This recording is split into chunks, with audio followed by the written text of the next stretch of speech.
semuanya, datang kembali dengan saya Anik Suryanti.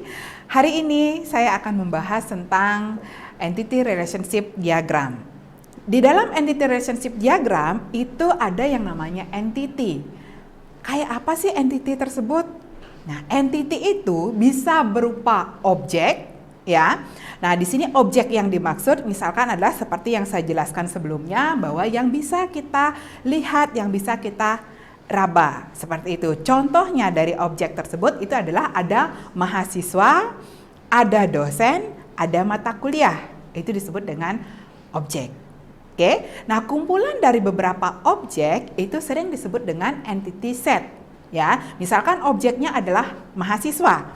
Kumpulan dari mahasiswa-mahasiswa itu sering disebut sebagai entity set. Nah, tapi di sini sekarang saya menyebutkan langsung dengan entity saja, ya. Jadi kita samakan persepsi bahwa sekarang kita mengenal yang namanya entity. Setelah entity, yang perlu kita pahami di dalam pembuatan ER diagram itu adalah yang namanya atribut, ya. Atribut itu seperti apa? Atribut itu yang biasanya keterangan dari si entity tersebut, ya, dia berupa keterangan dari si entity tersebut. Contohnya, yang dimana tadi objeknya, entity-nya itu adalah mahasiswa. Mahasiswa itu memiliki atribut nama, NIM, dan alamat. Nah, itu dia yang disebut dengan atribut. Oke? Nah, kemudian kita bisa melihat di sini setelah kita tahu entity, ya, kemudian ada yang namanya atribut. Yang terakhir ada yang namanya relasi. Relasi itu adalah hubungan antar entity. Ya. Nah, di sini untuk hubungan antar entity kita lihat di sini. Untuk ER diagram. ER diagram misalkan entity-nya ada jurusan, entity jurusan. Ya. Nah, untuk entity jurusan di sini akan berhubungan dengan entity mahasiswa. Ya, jadi jurusan dan mahasiswa ini disebut sebagai entity. Kemudian di dalam jurusan di situ ada atribut. Ya, apa saja atribut dari jurusan? Atribut dari jurusan di situ ada jenjang. Kemudian ada kode jurusan, ada nama jurusan. Nah, itu yang disebut sebagai atribut. Jadi simbolnya atribut tersebut berbentuk oval. Kemudian entity dari mahasiswa. Nah, tadi entity dari mahasiswa itu memiliki atribut NIM, nama. Sekarang untuk relasinya. Untuk relasinya, di mana relasinya itu simbolnya adalah berupa diamond. Ya, jadi mahasiswa memiliki jurusan.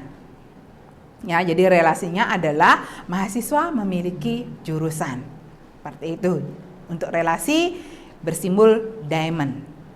Untuk membedakan antara satu entitas dengan entitas yang lainnya atau satu jurusan dengan jurusan yang lainnya, kita akan membutuhkan yang namanya kunci, ya. Nah, untuk kunci kita akan mempelajari sekarang kunci itu ada apa saja di dalam ER diagram.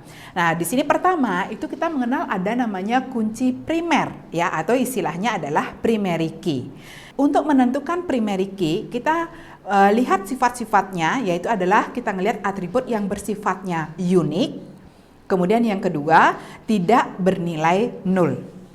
Ya, jadi untuk menentukan suatu atribut dia primary key itu adalah yang bersifat unik dan tidak bernilai nol. Kemudian ada istilahnya yang namanya foreign key. Foreign key itu apa sih? Ya, foreign key itu sebenarnya adalah primary key yang terletak di entity yang lain. Maksudnya di sini adalah misalkan suatu atribut dia dijadikan primary key pada entity satu, kemudian dia akan bisa menjadi kunci foreign key pada entity yang lainnya. Kemudian yang ketiga itu ada yang namanya composite key. Composite key itu seperti apa? Nah, composite key di sini itu adalah primary key yang terdiri dari lebih dari satu atribut. Misalkan itu adalah atribut untuk kunci dari entity KRS. Entity KRS itu bisa gabungan dari beberapa atribut yang lainnya, misalkan tahun, kemudian semester digabungkan dengan NIM. Jadi 3 atribut itu dijadikan satu menjadi sebuah kunci. Itu disebut sebagai composite key. Nah, kita lihat sekarang untuk ER diagram. ER diagram di sini antara entitas mata kuliah dengan entitas mahasiswa. Di mana entitas mata kuliah di sini memiliki atribut SKS, kode mata kuliah sebagai primary key-nya. Nah, untuk primary key kita tandai dengan garis bawah. Dan ada atribut nama mata kuliah. Di dalam entitas mahasiswa itu terdapat atribut NIM sebagai primary key-nya. Kita garis bawahi NIM. Kemudian ada atribut nama. Ya, jadi untuk primary key itu kita buat di garis bawahi. Jadi di sini kita lihat bahwa yang digaris bawahi itu adalah kode mata kuliah, itu ada garis bawahnya, kemudian NIM juga ada garis bawahnya, itu menandakan bahwa atribut tersebut digunakan sebagai primary key. Nah, di sini kita lihat untuk yang foreign key. Hubungan antara mata kuliah dengan mahasiswa, satu mata kuliah bisa diambil oleh banyak mahasiswa. Satu mahasiswa bisa mengambil banyak mata kuliah. Dia jadinya relasinya yang sering disebut sebagai many to many. Maka kita lihat di sana di dalam relasi itu ada kode mata kuliah, itu di garis bawahi tapi ada double garisnya, jadi 2 garis bawah, itu ditandai sebagai foreign key. Ya, dan NIM juga di garis bawahi di situ juga sebagai foreign key. Ya, jadi kode mata kuliah dan NIM itu dijadikan foreign key. Nah, kita lihat sekarang untuk kardinalitas, hubungan antara entitas yang satu dengan entitas yang lainnya. Jadi tadi kita lihat bahwa ada relasi.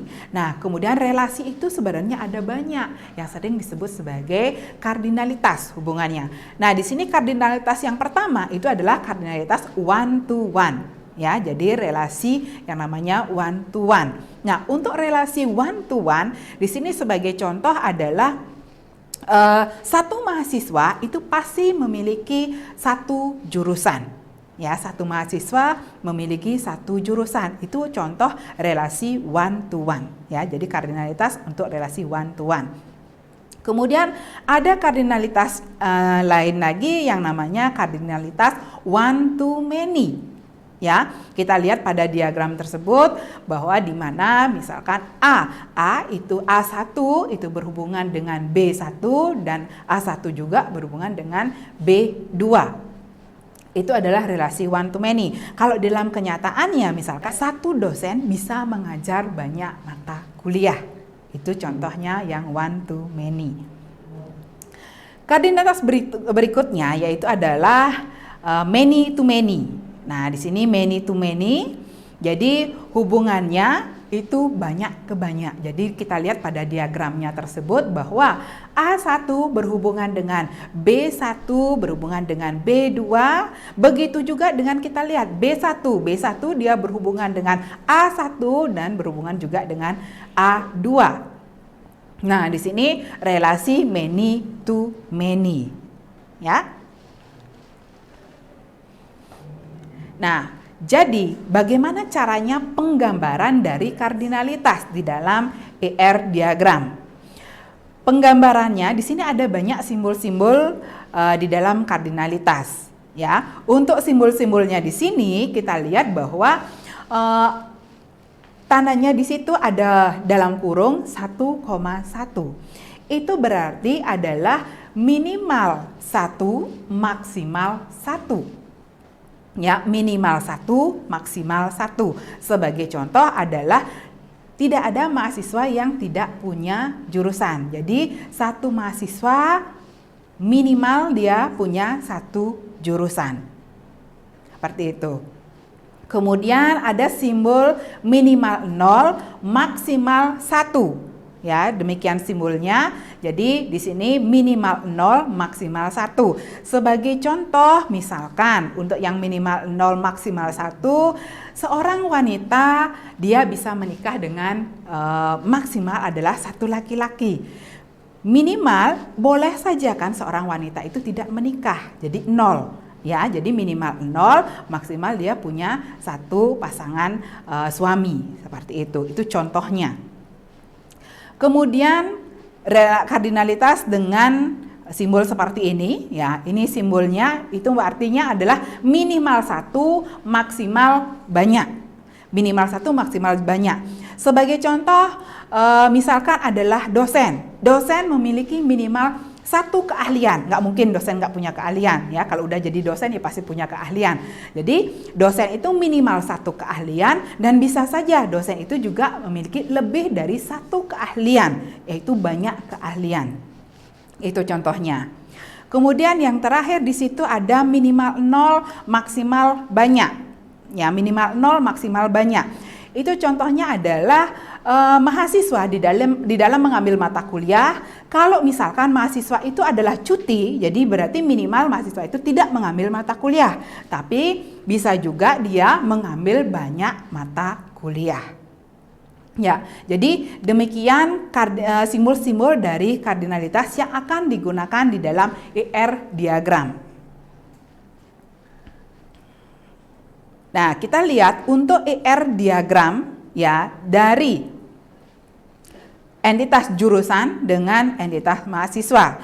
Jadi di situ di dalam entitas jurusan, di situ simbolnya adalah tanda seperti itu. Jadi minimal 1, maksimal 1. Ya, kemudian di dalam mahasiswa tersebut adalah minimal 0, maksimal banyak. Jadi di dalam satu jurusan bisa memiliki minimal 0 mahasiswa, maksimal banyak mahasiswa. Maksudnya ini adalah misalkan minimal 0 itu ada misalkan baru dibentuk jurusan, belum ada mahasiswanya, seperti itu. Jadi minimal 0, belum punya mahasiswa. Kemudian maksimalnya adalah banyak. Gitu. Begitu juga hubungan berikutnya mahasiswa pasti dia minimal berada di dalam satu jurusan. Nggak mungkin satu mahasiswa itu ada di banyak jurusan. Jadi minimal mahasiswa itu adalah satu jurusan, pasti dia punya jurusan, dan maksimalnya juga satu. Seperti itu. Jadi ini penggambaran dari ER diagram beserta dengan simbol dari kardinalitasnya. Nah, untuk berikutnya, contoh berikutnya itu adalah dosen dengan mata kuliah. Untuk dosen dengan mata kuliah, di sini kita lihat bahwa dosen itu memiliki atribut NIP sebagai primary key-nya, kemudian nama dan alamat. Mata kuliah di situ memiliki primary key, yaitu adalah kode mata kuliah, kemudian atribut nama dan SKS. Nah, di sini kita lihat relasinya bahwa dosen dengan mata kuliah itu relasinya adalah many to many. Ya. Nah, kita lihat di situ relasinya many to many, di mana satu dosen bisa mengajar banyak mata kuliah, ya, minimal 0, maksimal banyak. Jadi dosen itu bisa juga cuti nggak mengajar, bisa juga mengajar banyak mata kuliah. Kemudian mata kuliah dengan dosen juga satu mata kuliah minimal, nah di sana minimal 0 dosen. Mungkin saja itu mata kuliahnya tidak dikeluarkan dalam semester tersebut, jadi tidak ada dosennya dalam semester tersebut. Kemudian maksimal ada banyak, misalkan satu mata kuliah ada tandem 1, 2, 3 dosen yang mengajar dalam satu mata kuliah tersebut. Nah, di sini untuk relasi many to many akan terbentuk suatu entitas yang baru di dalamnya, ya, entitas yang baru di dalamnya. Kemudian mungkin saja ditambahkan dengan atribut yang lain, misalkan adalah tahun dan semester, ya. Jadi di sini NIP yang ada di dosen sebagai primary key akan menjadi foreign key pada entitas baru tersebut. Begitu juga dengan kode mata kuliah yang menjadi primary key pada mata kuliah itu akan menjadi foreign key pada entitas yang baru terbentuk tersebut. Nah, kita lihat, coba kita gabungkan sekarang antara dua contoh yang tadi. Ya, dua contoh yang tadi, jurusan dengan mahasiswa, kemudian dosen dengan mata kuliah. Sekarang kita gabungkan mahasiswa dengan entitas yang baru terbentuk tadi. Jadi mahasiswa mengikuti, ya. Jadi mengikuti dari pengajaran tersebut. Di sini sama dengan kita KRS. Ya, nah di sini kita bisa menciptakan primary key yang baru di dalam entitas yang terbentuk yang baru tadi, karena adanya relasi many to many akan terbentuk kemudian entitas yang baru. Nah di situ kita bisa membuatkan primary key-nya. Ya, di situ primary key-nya kita buat misalkan ID mengajar. Ya, nah di sini kita merelasikan antara entitas yang baru tersebut dengan mahasiswa. Ya, dengan mahasiswa relasinya juga itu adalah many to many. Ya, nah nanti di sini akan terbentuk entitas yang baru lagi, di mana kode mengajar, ya ID mengajar itu yang ada di entitas yang dalam mengajar itu menjadi foreign key pada entitas yang baru. Begitu juga dengan NIM yang ada di mahasiswa akan menjadi foreign key pada entitas yang baru tersebut. Sehingga terciptalah ER diagram seperti ini. Oke, nah demikian yang dapat saya sampaikan tentang ER diagram.